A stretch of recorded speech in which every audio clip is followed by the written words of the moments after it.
Olá, que a graça do Senhor Jesus esteja com você. Estamos prontos mais um dia para, estudarmos aqui a palavra de Deus, sendo guiados aqui pela lição da Escola Sabatina. Indo além da zona de conforto. Eu quero dizer para você que o nosso desejo natural é ficar aqui na nossa zona de conforto, junto aos nossos amigos e parentes. Isso aqui é muito confortável, muito bom, né? Imagina nascer, crescer, envelhecer no mesmo lugar. Mas veja, às vezes Deus está fazendo um chamado para nós sairmos dessa zona de conforto. Porque às vezes, como diz aqui a lição, essa zona de conforto pode levar ao egoísmo e até mesmo ao mal. Pode até nos tirar a alegria da salvação. Porque às vezes nos empenhamos tanto nas questões pessoais e egoístas que perdemos aí o céu. Ellen White fala que ninguém cujo caráter está manchado pela terrível nódoa do egoísmo terá entrada no céu. Então, às vezes, não, eu não vou dizer às vezes, eu tenho certeza de que a missão, se colocar na missão, é um antídoto contra o veneno do egoísmo. Vamos ver, por exemplo, aí a história da Torre de Babel. Você se lembra, né? Deus havia mandado aquele dilúvio e toda a raça humana foi dizimada, né? Restaram somente Noé e sua família. Aí, depois de Noé, veio uma nova geração, mas ao invés dessa nova geração se voltar para Deus, o que eles fizeram? Se rebelaram novamente. Lembra do desejo de Deus para Adão? Crescer e multiplicar e encher toda a terra. Agora esse grupo, em rebelião e desconfiança do Criador, resolve construir uma torre cujo topo chegue até o céu. Para quê? Para que eles não precisem mais depender de Deus. Se caso Deus estiver mentindo, né? Quando prometeu que nunca mais destruiria a terra com o dilúvio, se ele se arrependeu de ter dito isso e mandar o dilúvio, nós não precisamos ficar dependendo dele, nós iremos subir essa torre aqui e haveremos de nos salvar. Esse era o intento, esse era o desejo daquele povo. E olha o que diz Gênesis 11, versículo 4. Olha o que diz aqui, ó. Disseram: vinde, edifiquemos para nós uma cidade, uma torre cujo topo chegue até os céus e tornemos célebre o nosso nome para que não sejamos espalhados por toda a terra.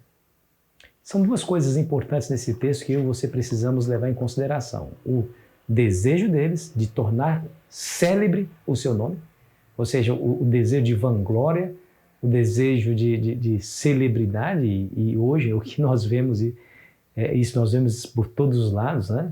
Seja no campo da política, no campo dos esportes, enfim, em todas as áreas nós vemos esse desejo de celebridade. O que as pessoas fazem para serem célebres, para serem famosas? E aí passa por cima de tudo quanto é tipo de princípio, justamente para alcançar esse objetivo. Olha que isso já tinha lá naquele tempo. E aí diz a Bíblia, para que eles não pudessem ser espalhados sobre a terra. É uma clara evidência de irem contra os propósitos do Criador, que era justamente eles encherem a terra. Aí o verso 6 diz assim, ó, e o Senhor disse: eis que o povo é um, e todos têm a mesma linguagem. Isto é apenas o começo. Agora não haverá restrição para tudo o que intentam fazer. E aí nós conhecemos o restante da história, que nos diz que o Senhor confundiu a linguagem daquele povo e os espalhou por sobre a terra. Bom, duas coisas aqui que eu gostaria de destacar. A primeira é a síndrome de Caim. Existem duas síndromes aqui.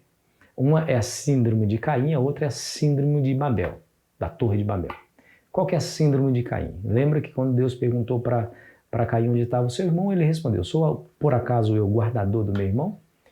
Essa é uma síndrome que nós temos visto aí. As pessoas não se sentem mais responsáveis umas pelas outras, cada um por si. Eu tenho que cuidar da minha vida, tenho que procurar a minha felicidade, cada um procura a sua. Essa é uma síndrome maligna. O diabo tem implantado isso no coração do homem. E isso é notável em todos os ramos de atividade, em toda a sociedade, comunidades, inclusive até mesmo na igreja. Cuidado para você não viver essa síndrome de Caim. Existe outra síndrome, que é a síndrome da Torre de Babel. Qual que é a síndrome? Torne célebre o nosso nome. Ou seja, aquilo que eu vou fazer não é para a honra e glória de Deus.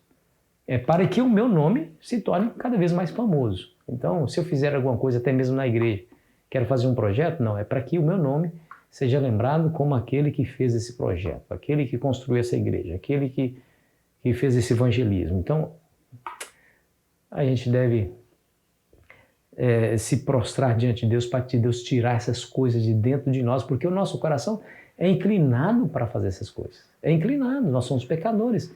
Mas nós podemos orar a Deus, pedir para que Ele mude a nossa natureza, a fim de que somente a glória divina possa ser exaltada, somente o nome de Cristo, que os nossos afazeres, aquilo que viemos fazer, seja pequeno ou grande, seja para a honra e glória do Senhor Jesus, ok? Então veja, aí aquele povo espalhou-se pela terra depois de Deus ter confundido a língua deles, e aí o propósito de Deus foi cumprido, né? Foi cumprido. Aí criaram-se as etnias, os vários idiomas e dialetos, e o povo espalhou-se cumprindo aí o propósito que Deus tinha para eles. Eles estavam reunidos e não queriam serem espalhados. E o Senhor Deus falou assim, ó, agora não há nada que impeça os seus propósitos, porque o povo é um. Ou seja, eles estavam unidos em algo ruim, em rebelião contra o Criador. E se Deus não fizesse nada, de fato eles não teriam limites para as suas atuações maléficas. Então o Senhor Deus veio e interviu.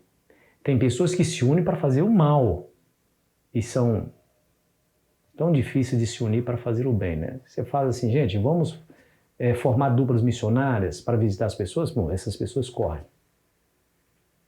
Vamos fazer aqui uma campanha de pregação do evangelho, de evangelismo, precisamos de bastante gente. E aí, cadê as pessoas? A gente não vê as pessoas, né? Por quê? Porque elas gostam de se unir para promover cada vez mais o egoísmo dentro do seu coração, esquecendo que nós vivemos para a glória do nosso Criador. O que Deus faria se estivesse aqui no nosso lugar? Certamente Ele estaria visitando as pessoas, Ele estaria pregando o reino dos céus, abrindo perante elas a palavra de Deus, levando-as para a igreja, levando-as a se convencerem de que Deus as ama e promovendo o batismo dessas pessoas. Era isso que Jesus estaria fazendo se estivesse no mesmo lugar. E eu pergunto, você está fazendo? Eu estou fazendo? Se eu e você nós não estamos fazendo, a pergunta é por que nós estamos fazendo? Será que tem dentro de nós a síndrome de Caim? Sou eu, por acaso, guardador do meu irmão? Eu quero buscar a minha salvação. Cada um busca a sua. Vai perder a salvação se você pensa assim. Ou você tem a síndrome de Caim. Fazer as coisas para que o seu nome, não o nome de síndrome da Torre de Babel. Fazer as coisas não para que o nome de Deus seja glorificado, mas o seu.